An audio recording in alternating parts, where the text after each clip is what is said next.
Hello, Bobby Torres of Frightbox recording here. So the question is this: is there a difference between mixing rhythm guitars and mixing lead guitars? And if there is a difference, what is that difference? If you've been wondering this question for any amount of time, you're going to want to learn all 4 techniques that I share with you in this tutorial. Let's discuss.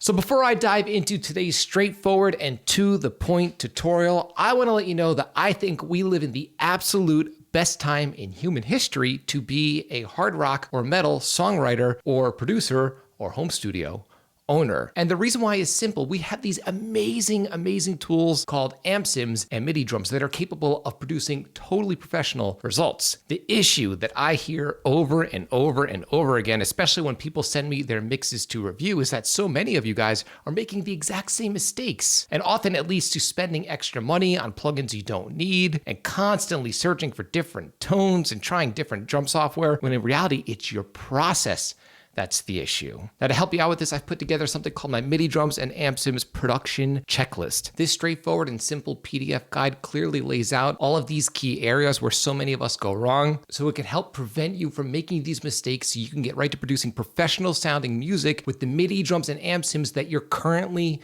using, even if you're using free ones. The MIDI drums and amp sims production checklist is absolutely free right now, and you can have direct access by clicking the link below in this video's description. Now, I've decided to put this video together because so many people seem to be confused when it comes to mixing rhythm guitars versus mixing lead guitars. And I have a very specific approach for both. And to be honest with you, I kind of think of them almost like completely different instruments, specifically within a heavy production, whether it's heavy rock or a extreme metal production or even a medium metal production. Now, this tutorial is going to be broken down into 4 simple components or simple sections. The first one is we're going to talk about compression. The second section, we're going to talk about EQ. In the third chunk, we'll talk about panning. And then finally, we will talk about ambient effects. Now let's start out and talk a little bit about compression when it comes to mixing rhythm guitars versus mixing lead guitars. Let's start off with rhythm guitars. I have an audio sample here, and let's quickly listen to these rhythm guitars.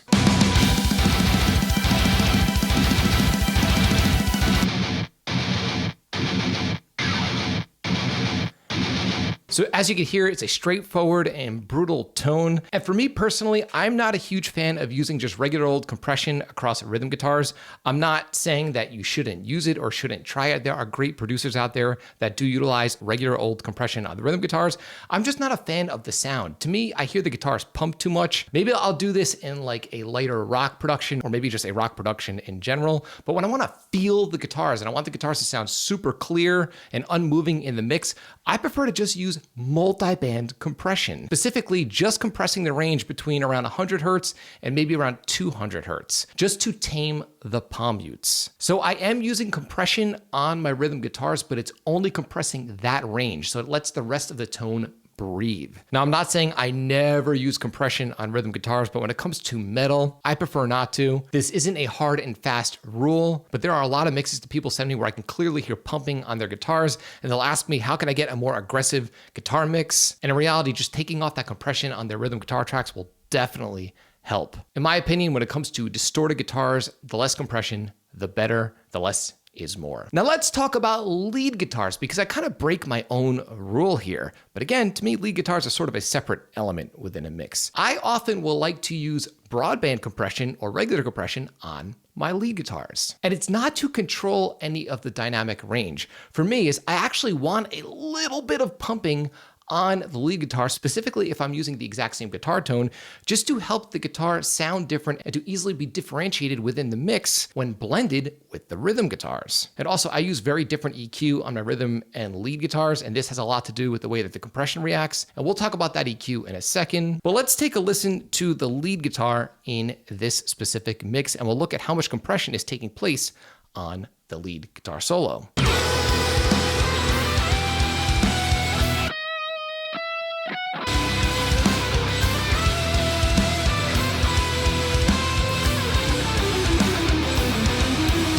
So a boatload of compression, around 6 to 8 dB of compression with a very high ratio, so it's almost kind of like limiting. Now, I don't often use this much compression on lead guitars, but within this specific mix, there's so much going on that I wanted a nice tight parking spot for that lead guitar, and I really wanted to differentiate the tone of the lead guitar since it's so similar at the source to the rhythm guitars. So that's my approach. For the most part, I'm only using multiband compression on my rhythm guitars and broadband compression on my lead guitars. Almost never the other way around. This is not a hard and fast rule, but it helps me achieve the results that I want. And I think if you implement these techniques, they'll help achieve the results that you want. Now let's talk a little bit about EQ, because this is where a lot of people go wrong. For me, I prefer to get a great guitar tone at the source and just not use a whole lot of complicated EQ on either my rhythm guitars or my lead guitars. And when it comes to rhythm guitars, super simple EQ here. I'm generally rolling off all frequencies below around 80 Hertz and all frequencies above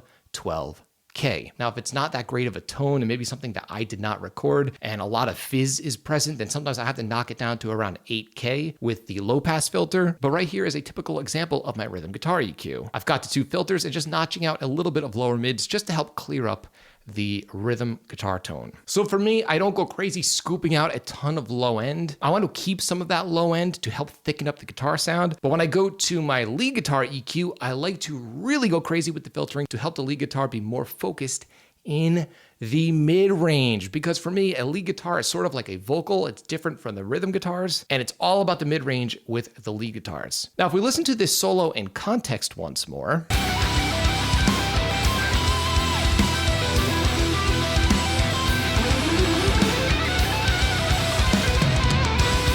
the tone is very dark, but it sounds nice when it's contrasted against the rhythm guitars. Remember, this is called mixing for a reason. No one is going to hear the individual elements on their own. It's about how these fit together in the context of the mix as a whole. Now, with this particular track, I'm rolling off all frequencies around 4K, and I'm rolling off all frequencies below 100 or 200 Hertz on the lead guitar. And again, it sounds dark and thin on its own, but in context of the mix, it works. Now, you don't have to use this extreme of filter settings. Maybe you want your guitar to sound a little more present, maybe a little more thick. You could back off these filters ever so slightly, but the idea is the same. The rhythms can be bright and chunky on the sides, and the leads can be nice and focused up the middle. And this leads us to the next section of this tutorial: panning. I don't know what it is on YouTube, but people obsess about panning when it comes to their guitar tracks in general. And one mistake I hear and see all of the time is people panning their rhythm guitars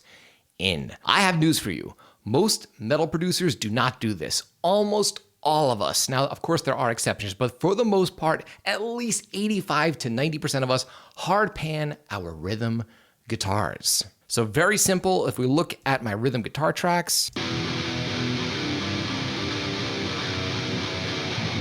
they are panned 100% left and 100% right. Yes, when you flip the mix in mono, the guitar is going to become slightly more quiet, but do this to any pro mix and the same thing is going to happen for the most part. Stop panning your rhythm guitars inward. I've said it a million times, and I will say it a million more times until it is ingrained into people's subconscious. Now, for guitar solos, I personally like to keep it simple, and I just keep that guitar solo right up the middle to help take the place of where the vocal left off. That's pretty straightforward. People seem to be confused when it comes to guitar overdubs, like lead guitar overdubs. What do? Do you pan it up the center or pan them 50% left and 50% right? I follow a very simple philosophy when it comes to lead guitars and the panning of the lead guitars within a mix. If there's a vocal happening over the lead guitar, I prefer to split off the lead guitar and create a hole in the middle for the vocalists. So let's say I didn't double track a complicated lead part, but it's happening on top of the vocal part. I will use a simple delay plugin, and I will take that mono lead guitar, turn it into stereo, and delay the one side by 20 milliseconds to create a hole in the center for the vocalist. Let's take a listen so you can see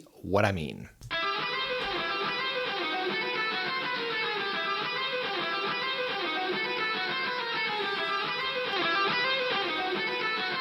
So we have this loopy lead guitar part that's happening during a very busy section of the song, and there's screaming happening. I only had the guitar player track the part once. I didn't want to double it, and I took that mono guitar, put a stereo plugin on it, a stereo delay, and again, simply delayed the one side by 20 milliseconds, which gave me a nice hole in the center to make room for the kick drum, snare drum, and vocal. You don't have to make things complicated. There's no magical formula like pan this lead 45% on the left, and then when it's doubled, pan it the other side. It's unnecessary. Just think about the vocal, because the vocal is always the most important part of any mix, and get stuff out of the way of the vocal. So many of us are guitar players and we're so obsessed with guitars, but the average listener does not give a crap about guitars. They just care about the singer. Trust me, I'm a guitar player. It hurts to hear this, but it's the truth. All right, in the next section here, we're gonna talk about send effects, because I still have people ask me about what I use on rhythm guitars. Super simple. I don't use any send effects on my rhythm guitars, meaning I don't send my rhythm guitars to delays or reverbs. Just recently, someone sent me an email asking about what I do for reverb on my rhythm guitars, and he read somewhere on the internet that there are producers that will pan a mono reverb to the right for the left rhythm guitar and then the inverse for the other. Now, if it's an old school like Van Halen record, if you're going for like an old school 70s sound, by all means, have at it. I've done these things in the past, but for brutal, heavy music, just keep your rhythm guitars dry. That's how you're going to achieve that huge in-your-face guitar tone. Just make sure your guitar player plays tight and you edit. Now for lead guitars, it's sort of the opposite. I like to kind of wet them up sometimes with reverb, but more often than not, I go for a timed delay. So let's go back to that lead guitar solo that we just listened to.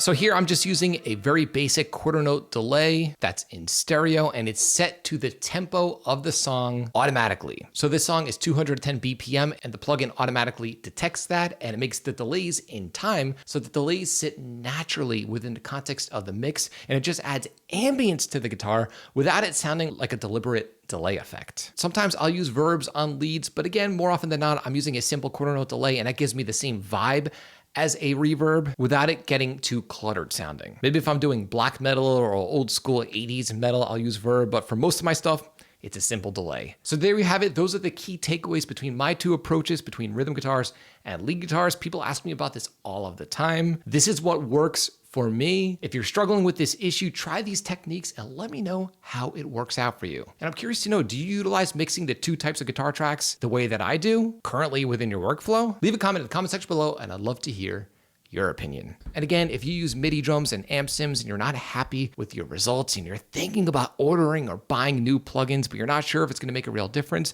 I highly recommend downloading my MIDI drums and amp sims production checklist first, and make sure you're not making any of the mistakes that I list in the PDF guide. And if you are, learn from what I tell you, apply them to your productions, and listen to how much better and more professional your MIDI drums and amp sims productions will sound. Again, the MIDI drums and amp sims production checklist is absolutely free right now, and you can have direct access by clicking the link below in this video's description. If you found this video helpful, like, comment, subscribe, and share. And don't forget to click that little bell icon so you can be notified every single time I upload one of my weekly videos on all things metal rock production. Till next time, happy mixing.